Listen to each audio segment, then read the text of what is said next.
जरी तुम्ही पहिल्यांदा ढोकळा बनवायला शिकत असला ना, तरीसुद्धा आज मी खूप छान अशी एक ट्रिक सांगितली. त्यामुळे एकदम मऊ कापसासारखा फुसफुशीत असा स्पॉन्जी ढोकळा बनवून तयार होतो. त्यामुळे व्हिडिओ अजिबात स्किप करू नका, संपूर्ण पहा. नमस्कार सर्वांना, खमंग मराठमोळी चव या आपल्या रेसिपी चॅनलमध्ये पुन्हा एकदा तुम्हा सर्वांचं अगदी मनापासून स्वागत करते. खूप दिवसापासून कमेंट येत होत्या की रवा आणि बेसन पिठाचा ढोकळा बनवून दाखवा. त्यामुळे आज ही रेसिपी खास तुमच्यासाठी आहे.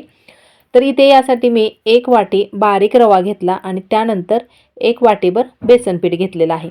आता हे दोन्ही एकाच भांड्यात घेतले आणि सगळ्यात अगोदर हे असंच मी मिक्स करून घेते. त्यानंतर यामध्ये थोडंसं पाणी घालून हे पीठ भिजवून घ्यायचे.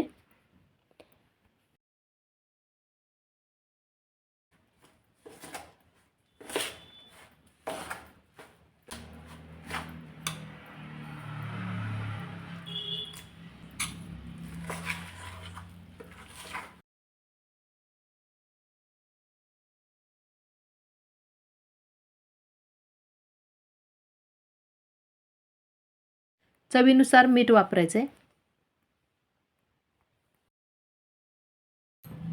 बऱ्याचदा ना ढोकळा बनवताना सॅट्रिक ॲसिडचा वापर केला जातो किंवा दही, ताक वगैरे घातलं जातं.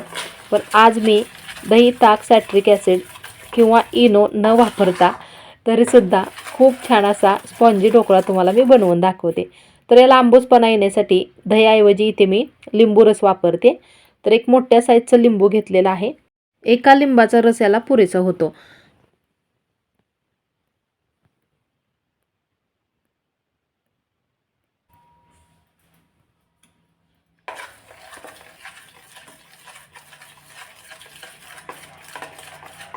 व्यवस्थित चांगलं मिक्स करून झाल्यानंतर यावरती झाकण ठेवायचे आणि एक 10 मिनिट हे साईडला ठेवायचं आहे. तोपर्यंत पुढची तयारी करायची.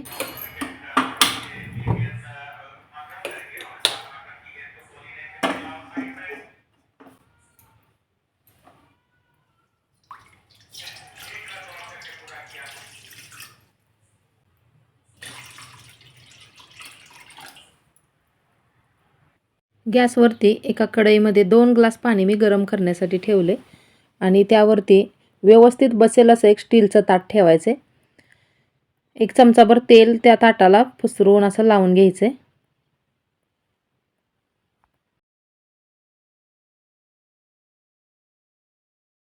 पाण्याला उकळी यायला लागले. आता काय करायचे, हे जे भिजवलेले बॅटर आहे त्यामध्ये अर्धा चमचा मी खाण्याचा सोडा घातले.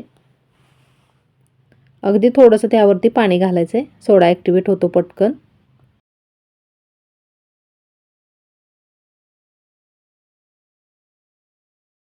पाण्याला उकळी यायला लागल्यानंतरच खाण्याचा सोडा यामध्ये घालायचा, अगोदरच घालून ठेवू नका. आणि आणखीन एक महत्त्वाचं की आपण जेवढं पीठ चांगलं फेटू ना तेवढा एकदम मस्त असा जाळीदार ढोकळा होतो. त्यामुळे पीठ फेटताना मात्र अजिबात दमायचं नाही. 1 मिनिटभर तरी चांगलं हे असं व्यवस्थित पीठ फेटून घ्यायचे. आणि याचं बॅटर बघा अशा पद्धतीनं बनवायचे. जास्त पातळ किंवा जास्त पण घट्ट ठेवू नका. तर पाण्याला पण चांगली खळखळून उकळी आली. आता हे जे बनवलेलं बॅटर आहे ते यामध्ये ओतण्या अगोदर पुन्हा एकदा मी व्यवस्थित चांगलं हे मिक्स करते आणि नंतर पहा असं ताटामध्ये ओतायचं आहे. जास्ती पण ताट गच्च भरायचं नाही, अर्ध्यापर्यंतच आपणाला हे मिश्रण यामध्ये ओतायचं आहे.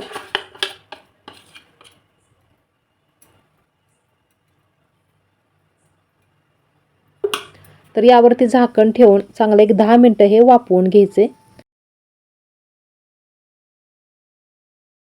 यावरती झाकलेलं ताटसुद्धा खूप गरम झालेलं आहे. त्यामुळे एखाद्या सुती कपड्याने वगैरे अलगद साईडला काढायचे आणि ढोकळा व्यवस्थित चांगला वाफवून झाला आहे का नाही ते चाकूच्या साहाय्याने चेक करायचे.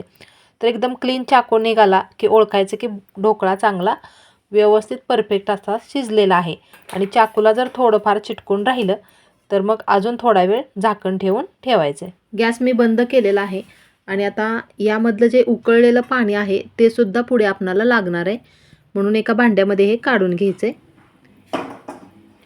पीठ बघा किती व्यवस्थित चांगलं फुगून वरती आलेलं आहे. आणि आता हे थंड होतंय जरासं, तोपर्यंत ढोकळा एकदम जाळीदार होण्यासाठी बघा ही ट्रिक सर्वात महत्त्वाची आहे. गॅस ऑन केल्यानंतर कढईमध्ये अगदी थोडंसं तेल घालायचे।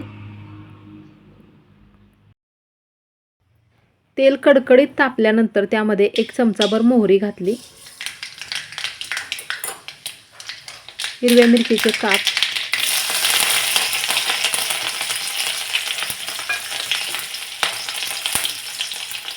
त्यानंतर चिरलेली थोडीशी कोथिंबीर,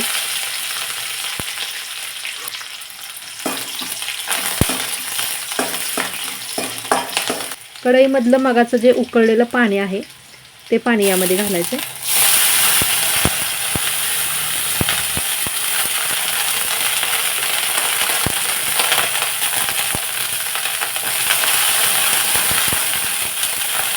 आणि लक्षात ठेवा, जास्ती पाणी घालायचं नाही, फक्त इथे मी 2 पळ्या पाणी यामध्ये वापरलेलं आहे। आता यामध्ये जेवढं पाणी घातले त्यानुसारच मीठ घालायचं आहे आणि याची चव आणखीनच वाढावी यासाठी इथे मी 1 चमचाभर साखर घालते।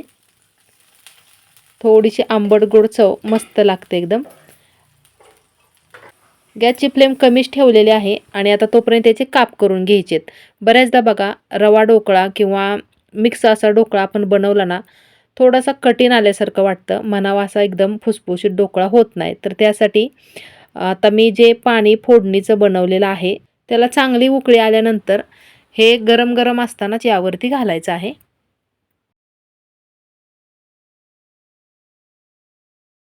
फोडणीचं पाणी यावरती घालून झाल्यानंतर एक 5 मिनिटं तरी हे असंच ठेवायचे। या अगोदर सुद्धा ढोकळ्याचे बरेच असे वेगवेगळे प्रकार आपल्या चॅनलवरती मी अपलोड केलेलेच आहेत। पाहिले नसतील तर या व्हिडिओच्या एंड स्क्रीनला तुम्हाला नक्की पाहायला भेटतील। मैत्रिणींनो, एक छोटीशी विनंती आहे, व्हिडिओ थोडासा जरी आवडला असेल तर प्लीज लाईक, शेअर आणि आपल्या चॅनलला सबस्क्राईब करायला मात्र अजिबात विसरू नका।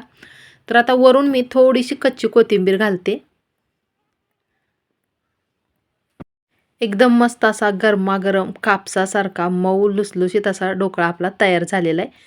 तर मी काढून दाखवते तुम्हाला।